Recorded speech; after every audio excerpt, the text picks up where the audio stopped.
बहू, हमने तो तुम्हें वारिस जनने के लिए इस घर में बहू बनाकर लाए हैं। अपनी शादी की बात सुनकर दिव्या फट पड़ी। कहने लगी, क्या एक बार मेरी जिंदगी बर्बाद करके आप सबको तसल्ली नहीं हुई जो फिर से? अरे छोड़ दो ना मुझे मेरे हाल पर, जाओ निकलो मेरे कमरे से, कहकर उसने अपने पास पड़े कुशन को दीवार पर दे मारा। नूतन आंखों में आंसू लिए कुछ ना बोलकर कमरे से बाहर आ गई। आखिर उसकी इस हालत की जिम्मेदार भी तो वही थी। बिना जांच पड़ताल किए सिर्फ लड़की वालों की हैसियत देखकर उन्होंने अपनी इकलौती बेटी को उस हैवान के संग बांध दिया। यह भी ना सोचा कि आखिर क्यों इतने पैसे वाले लोग एक साधारण परिवार की लड़की से अपने बेटे की विवाह करना चाहते हैं। जरा सोचते कि कहीं दिव्या के दिल में कोई और तो नहीं बसा है। वैसे दबे मुंह ही पर कितनी बार दिव्या ने बताना चाहा कि वह अक्षत से प्यार करती है, लेकिन शायद उसके माता पिता यह बात जानना ही नहीं चाहते थे। अक्षत और दिव्या एक ही कॉलेज में पढ़ते थे, दोनों अंतिम वर्ष के छात्र थे। जब कभी अक्षत दिव्या के संग दिख जाता, नुतुन उसे ऐसे घूर कर देखती कि बेचारा सहम उठता। कभी उसकी हिम्मत ही नहीं हुई यह बताने की कि वह दिव्या से प्यार करता है, पर मन ही मन दिव्या की माला जपता रहता था और दिव्या भी उसी के सपने देखती रहती थी। नीलेश अच्छा लड़का तो है ही, उसकी हैसियत भी हमसे ऊपर है। अरे तुम्हें तो खुश होना चाहिए कि जो उन्होंने अपने बेटे के लिए तुम्हारा हाथ मांगा, वरना क्या उनके बेटे के लिए लड़कियों की कमी है इस दुनिया में?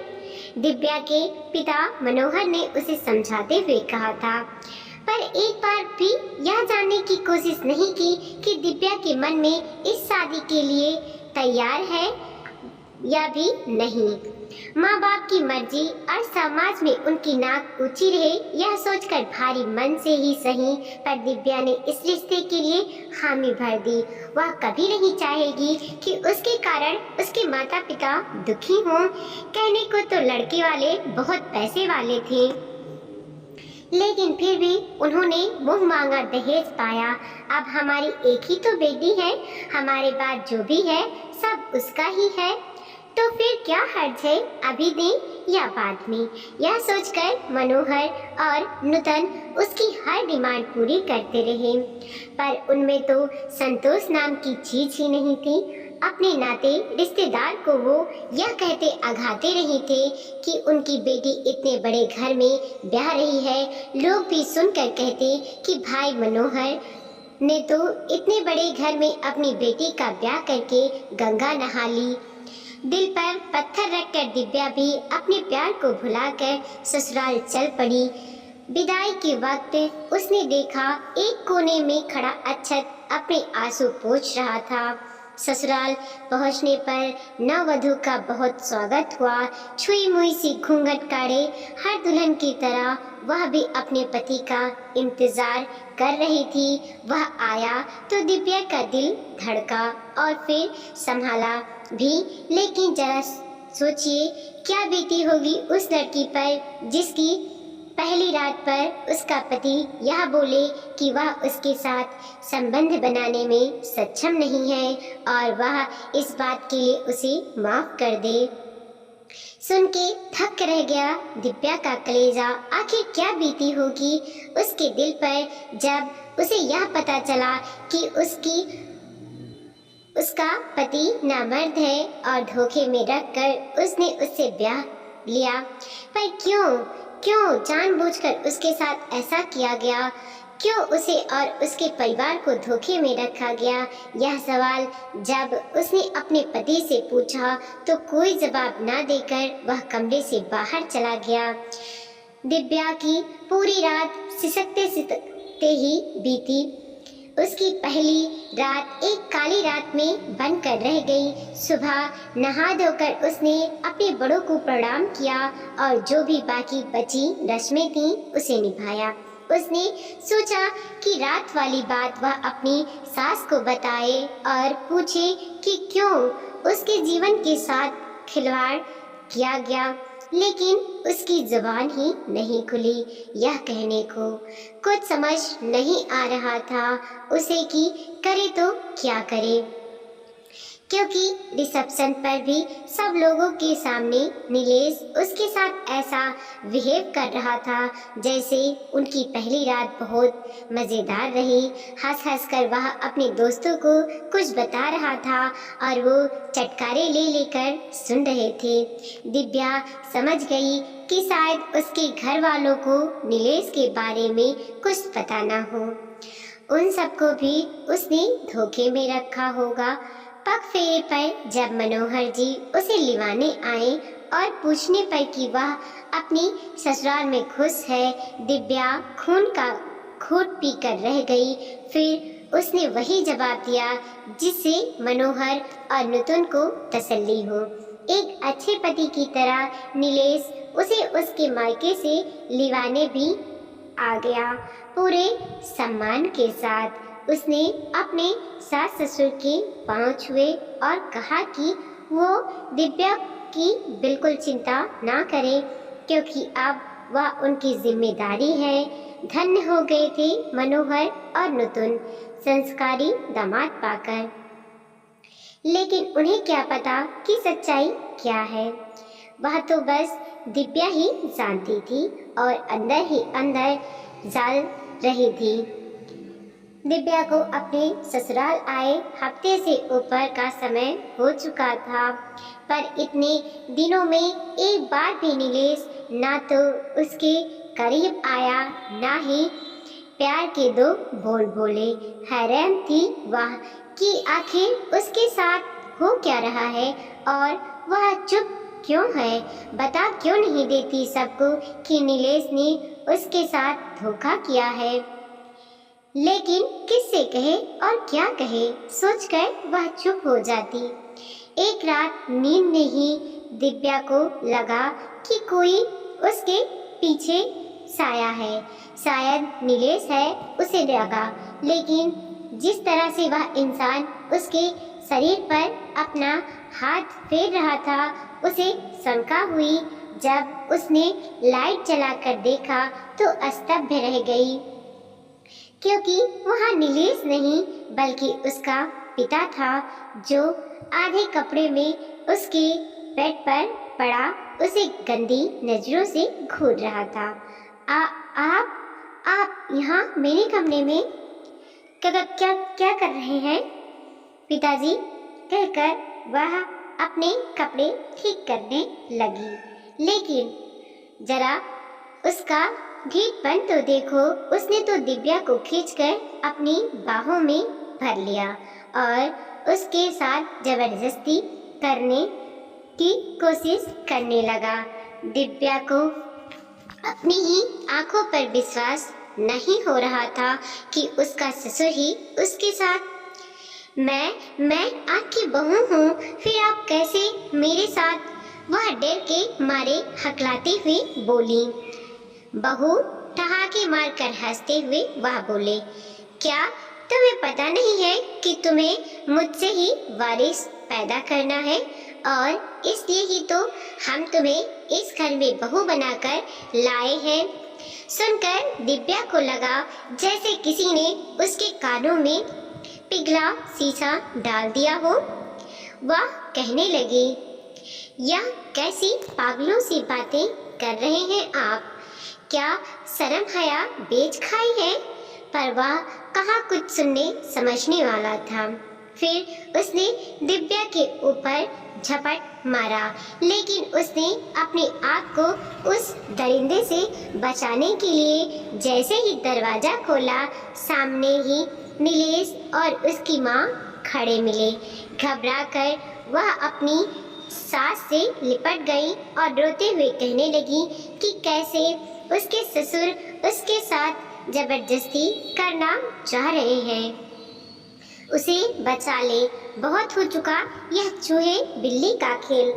कान खोलकर सुन लो, तुमको ये सब जो हो रहा है ना, वह सब हमारी मर्जी से ही हो रहा है और हम तुम्हें इसी वास्ते ही इस घर की बहू बनाकर लाए हैं। ज्यादा फड़फड़ाओ मत और जो हो रहा है होने दो। अपनी सास के मुंह से भी ऐसी बातें सुनकर दिव्या का दिमाग घूम गया। उसे लगा वो बेहोश होकर गिर पड़ेगी। फिर अपने आप को संभालते हुए उसने कहा, तो क्या आपको भी पता है कि आपका बेटा, हाँ, और इसीलिए तो तुम जैसी साधारण लड़की को हमने इस घर में स्थान दिया, वरना लड़कियों की कमी थी क्या हमारे बेटे के लिए? पर मैं ही क्यों, यह बात हमें बताइए क्यों नहीं गई? यह सारी बातें शादी के पहले क्यों धोखे में रखा आप सबने हमें? बताइए ना, बताइए। चीखते हुए दिव्या कहने लगी, आप लोगों को क्या लगता है मैं यह सब चुपचाप सहती रहूंगी? नहीं, बताऊंगी सबको तुम सबकी असलियत। क्या कहा? असलियत बताएगी? किसे? अपने बाप को जो दिल का मरीज है। सोच, अगर तेरे बाप को कुछ हो गया तो फिर तेरी माँ का क्या होगा? कहाँ जाएगी वह तुझे लेकर? दुनिया को तो हम बताएंगे कि कैसे आते ही तुमने घर के मर्दों पर डोरे डालने शुरू कर दिए और जब चोरी पकड़ी गई तो उल्टे हम पर ही दोष मर रही है। दिव्या के बाल खींचते हुए नीलेश कहने लगा, तुमने क्या सोचा कि तू मुझे पसंद आई थी, इसलिए हमने तुम्हारे घर रिश्ता भिजवाया था? देख, करना तो तुम्हें वही पड़ेगा जो हम चाहेंगे, वरना बात अधूरी छोड़कर उसने उसके कमरे से बाहर निकाल दिया। पूरी रात दिव्या बालकनी में रोते हुए बिताई। सुबह फिर उसकी सास कहने लगी, देखो बहू, जो हो रहा है होने दो। क्या फर्क पड़ता है कि तुम किससे रिश्ता बना रही हो और किससे नहीं? आखिर हम तो तुम्हें वारिस जनने के लिए ही इस घर की बहू बनाकर लाए हैं ना। इस घर और घर के लोगों से घृणा होने लगी थी दिव्या को, और अब एक ही सहारा था उसके पास, उसके ननद और नंदोई।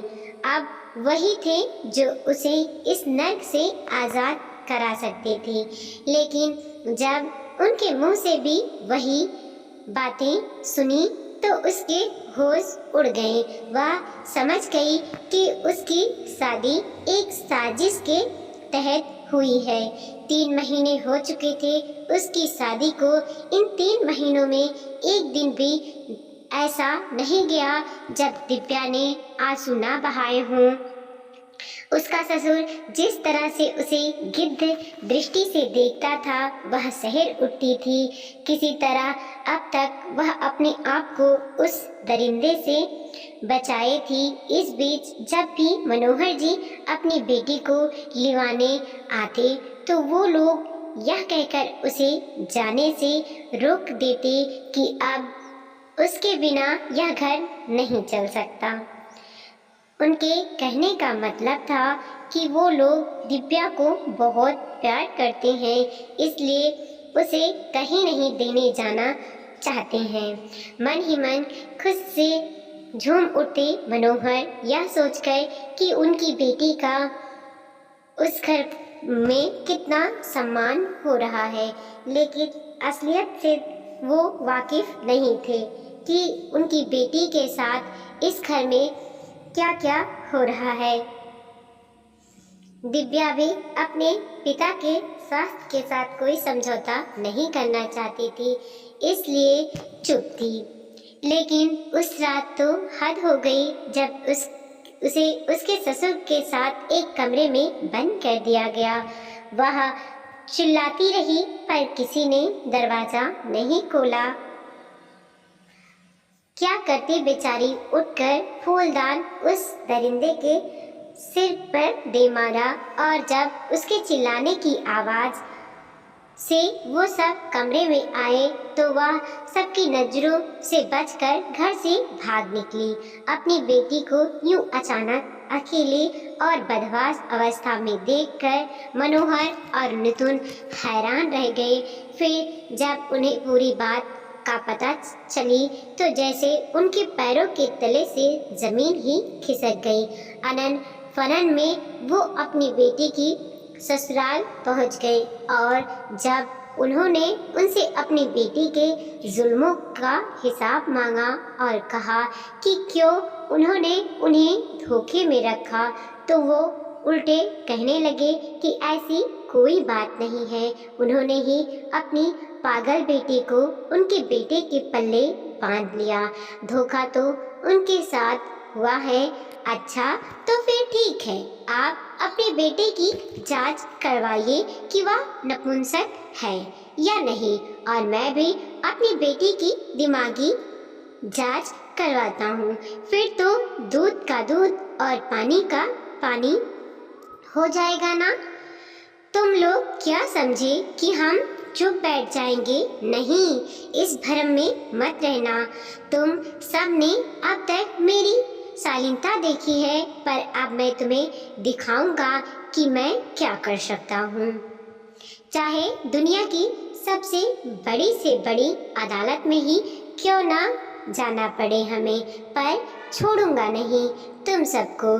तो जेल होगी ही, और तुम्हारा बाप, उससे तो फांसी ना दिलवाई मैंने तो मेरा नाम भी मनोहर नहीं। बोलते बोलते मनोहर का चेहरा क्रोध से लाल हो गया था। मनोहर की बातें सुनकर सबके होश उड़ गए, क्योंकि झूठे और गुनहगार तो वो लोग थे ही, अतः दिन में ही तारे नजर आने लगे उन्हें। क्या सोच रहे हो? रोको उसे। अगर वह पुलिस में चला गया तो हम में से कोई नहीं बचेगा, और मुझे फांसी पर नहीं झूलना, अपना पसीना पोंछते हुए नीलेश के पिता ने कहा। उन लोगों को लगने लगा कि अगर यह बात पुलिस तक गई तो इज्जत जाएगी ही, उनका जीवन भी नहीं बचेगा।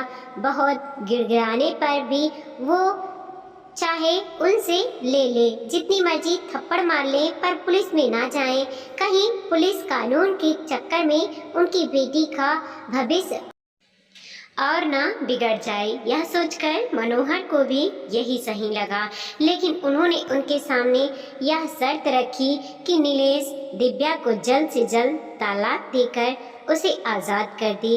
मरता क्या ना करता, बगैर किसी शर्त के नीलेश ने तलाक के पेपर साइन कर दिए। पहली सुनवाई में ही फैसला हो गया। वहां से तो दिव्या आज़ाद हो गई, लेकिन एक अवसाद से घिर गई। जिंदगी पर उसका विश्वास उठ गया। पूरा दिन बस अंधेरे कमरे में पड़ी रहती, ना ठीक से कुछ खाती ना पीती, और ना ही किसी से मिलती जुलती। कहीं बेटी को कुछ हो ना जाए, कहीं वह कुछ कर ना ले, यह सोच सोचकर मनोहर और नूतन की जान सूखती रहती।